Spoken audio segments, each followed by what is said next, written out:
Okay,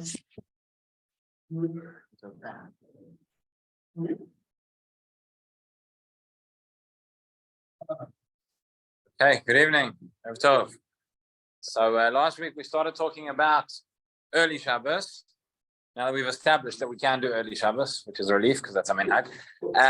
Let's talk about that. We spoke about the fact that one can daven early, about Kiddush, about Sudat, Shabbat, etc.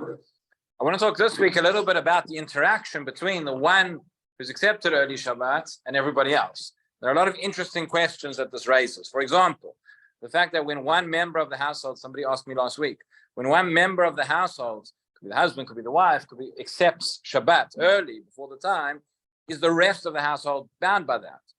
Does that mean Shabbat comes in for the entire house? Or is there more time? Can they like later? What time?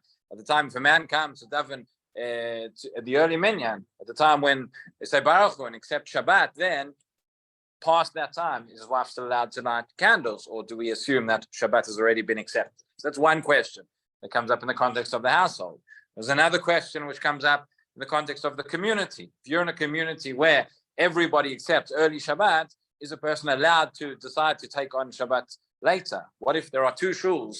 You're in a community where there are two shuls, one davens early Shabbat, one davens late Shabbat, and a person always davens at the one minyan. For whatever reason, this week he decides is he allowed to go and daven at the other minyan to change the practice? Now, I remember growing up in South Africa, in Johannesburg. So for 3 months, Shabbat came in at 6:15. Candle lighting was, the entire summer. It didn't matter what time sunset was, Shkia, we didn't know there was such a thing. It was 6:15. That is Shabbat. That's Hadlakat Nerot. In such a community, where there's a universal custom for early Shabbat, is a person allowed to bring it in later? So that's another question comes up. Not going to talk about that tonight either. Another question which comes up, which is very, very interesting, which is the following. Let's say you have two people who go to the two shuls, right? One goes to the early minyan, one goes to the late minyan. What happens if I have now accepted Shabbat, it's early, and there's somebody else who has not yet accepted Shabbat, right? Let's say I forgot to put the food on the hot plate, forgot to set the air conditioning, whatever it is. Am I now allowed to go and ask another Jew for whom it is not yet Shabbat, but although I've accepted Shabbat, can I ask them to perform Melacha on my behalf? And the same question, by the way, comes up at the end of Shabbat. Let's say I've not yet made Havdalah. For whatever reason, I'm still having Sudah Shlishit. I still want to keep Shabbat going for another few hours. Somebody else has already made Havdalah. Can I ask them to perform a Melacha on my behalf? And based on this question, by the way, there's another fascinating question, which the Poskim discussed, a lot of the contemporary authorities, which is, we mentioned that we know there is an Isur of Amira Lenochri on Shabbat, that under normal circumstances, not getting into the exceptions now, but a person is not on Shabbat allowed to ask a non-Jew to perform Melacha on their behalf or to benefit from Melacha, which has been done by a non-Jew, with certain exceptions. But what about Amira Yehudi, which is, obviously, you can't ask another Jew to violate Shabbat on your behalf, to ask them to perform Melacha.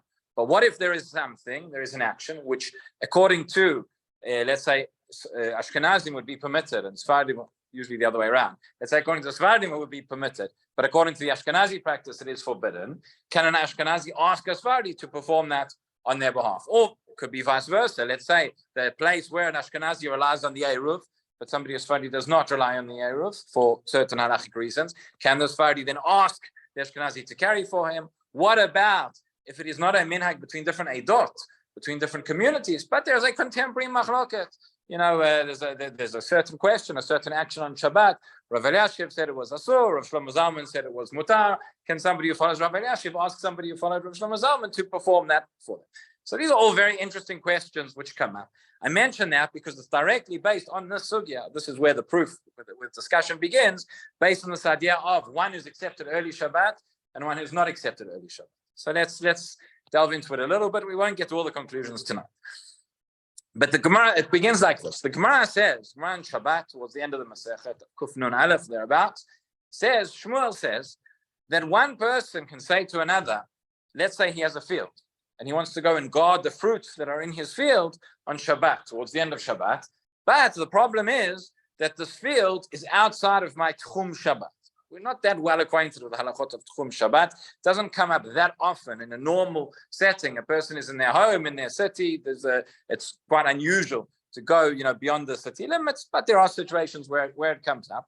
But the point is, there is a Tchum. there is a certain geographical limitation beyond which I am not allowed to walk on Shabbat, and that tchum is going to be different for every person based on where they are, based on which city, where they're based, etc.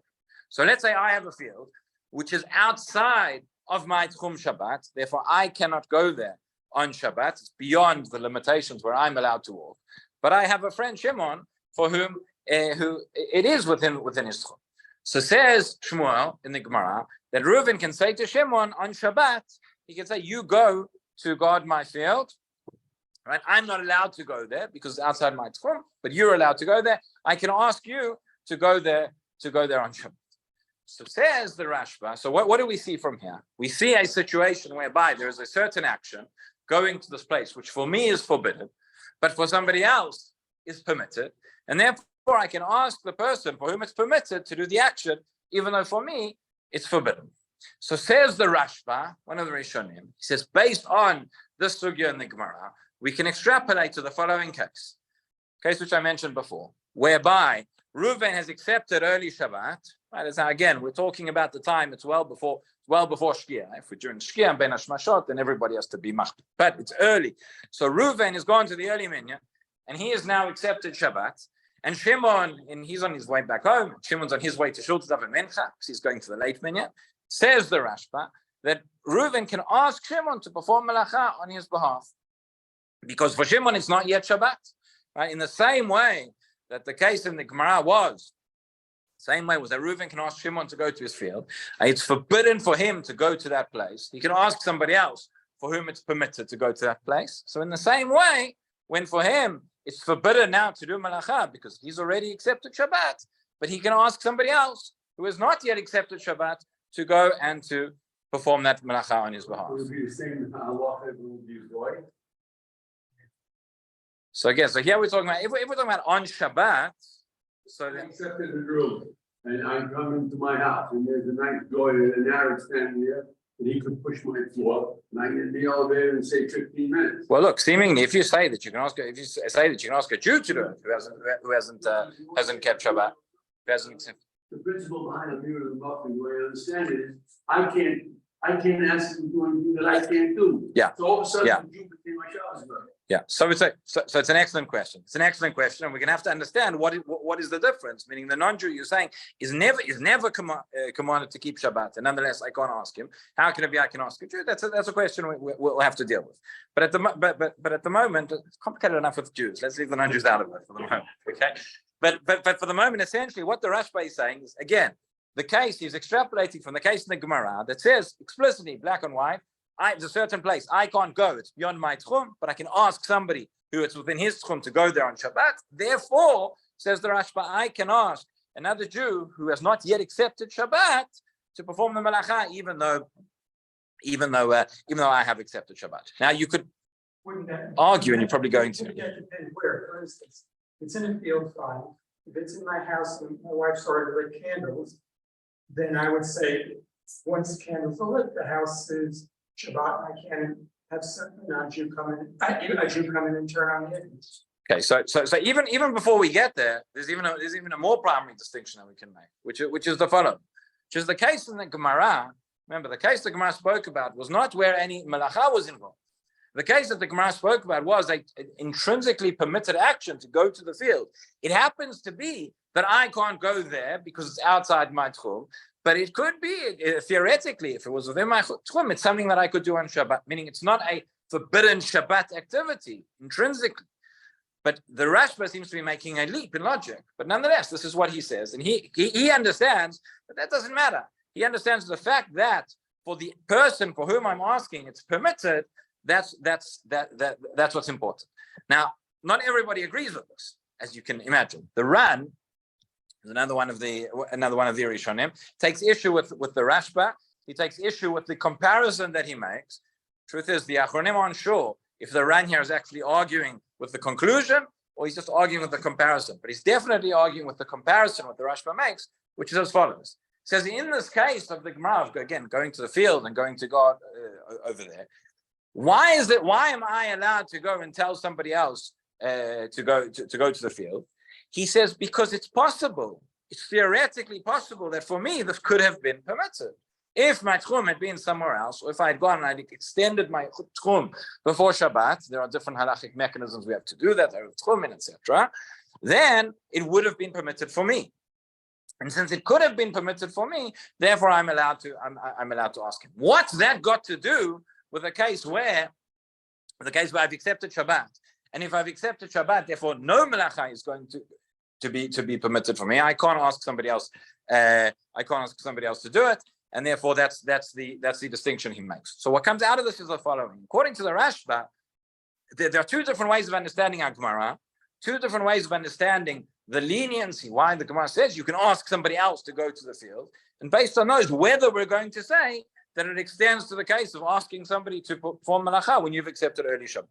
According to the Rashba, what matters is that right now, even though for me it's forbidden, for Shimon, it's permitted. I don't care that for me it could have been permitted, it couldn't have been permitted. It's something which is for me it's completely forbidden, but that's irrelevant. The fact that for him it's permitted right now to perform this action, whether that's because it's in his tchum, whether that's because he hasn't yet accepted Shabbat, he's allowed to do it right now. Therefore, I can ask him to do it right now. That's how the Rashba understands. The Ran says no. It's not got to do with him. It's got to do with me. It's got to do with the fact that for me it could have been permitted. Therefore, even though right now it happens to be forbidden, again, it's a side reason, it's a technical reason why I can't do it, but it's permitted for me, and therefore I can go. I can ask somebody else to do it. The Ran says the reason is he brings in the din, which the Gemara mentions on the previous stuff, which was called burganim. Burganim, a type of hats, a type of booths, which could be placed along the limits. You put them within 70 amot of one another. We're not getting into the technicalities, but it's a mechanism by which one could extend one's tchum Shabbat. So therefore, you could have extended your tchum Shabbat, and it could have been permitted for you to do what you're asking. Therefore, that's okay. Comes the Beit Yosef, and he says, I don't understand the Ran. So the Ran is saying that over there, the Ran says the reason why the Gemara said that is because it could have been permitted for you to go and do it, but right now it's not. Right now you can't go to this place because outside your tchum Shabbat. So right now for you it's forbidden.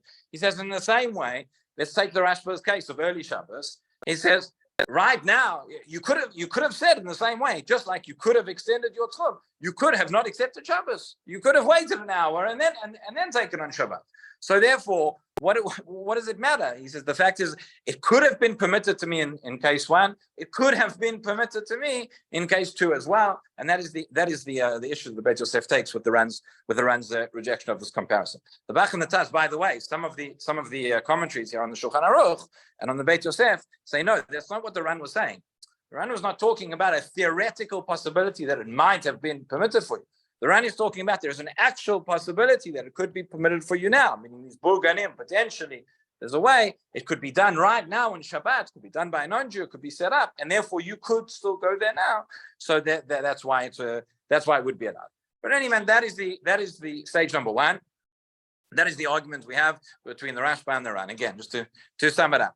Gemara tells us, person can go, you can ask somebody else to go guard your field, which is outside of your tchum Shabbat. You can ask somebody else to go somewhere that you are not allowed to go.